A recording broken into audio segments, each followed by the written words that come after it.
waxa ugu horeeya oo la ka rabo inaan shacabku qabanana waxay tahay inaan mas'uuliyadeena gudano mas'uuliyadeena gudashadeedana waxa ugu horeeyay inaan amniga magaalada wax ka qabanno hadalka ra'iisul wasaaraha waa mid diidiilo ku abuuraya shacab muddo dheer ku hoos noolaa dawlad taag daran oo isla xisaabtanku ku yar yahay qaar ka mid ah bulshada Muqdisho iyo dadka wax naqdiya waxa ay aaminsan yihiin in ballanqaadka madaxda dawladdu sameeyaan uu yahay mid aan dhaafsisnayn bushimaha dushooda waa inay jirtaa mas'uuliyad ah degmo hebel iyo degmo hebel haddii amni darra ay ka dhacdo waa in qof hebel iyo qof hebel loo soo xiri karo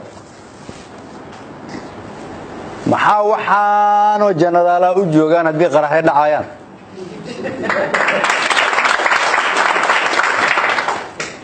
maxaanu leenahay intaasoo gudoomiye degmo haddaan la ogeyn waxa dhacaya waa in la isla xisaabtamaa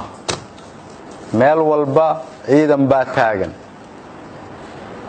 meel walba askar baa joogta meel walba degma ku taala gudoomiyaha jooga maamul baa jira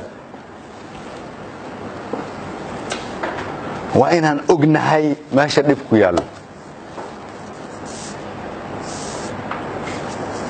haddii aan ogaano meesha dhib ku yaalana waa inaan ognahay cidda mas'uulka ah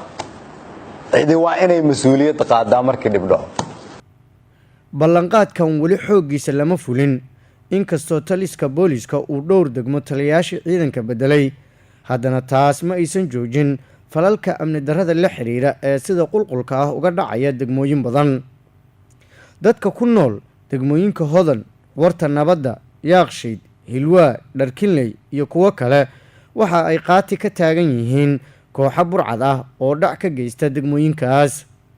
degmada Xamarweyne Ayuub Axmed Daahir Tuuxow oo ahaa wiil ganacsado ah ayaa nafta la dhaafsiiyay 2 habeen ka hor markii uu isku dayay in uu ka hortago kooxo burcad ah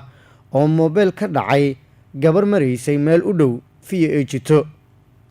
haddii aad daqiiqado la sheekaysato qofku nool xaafadaha jidka wadnaha ka dambeeya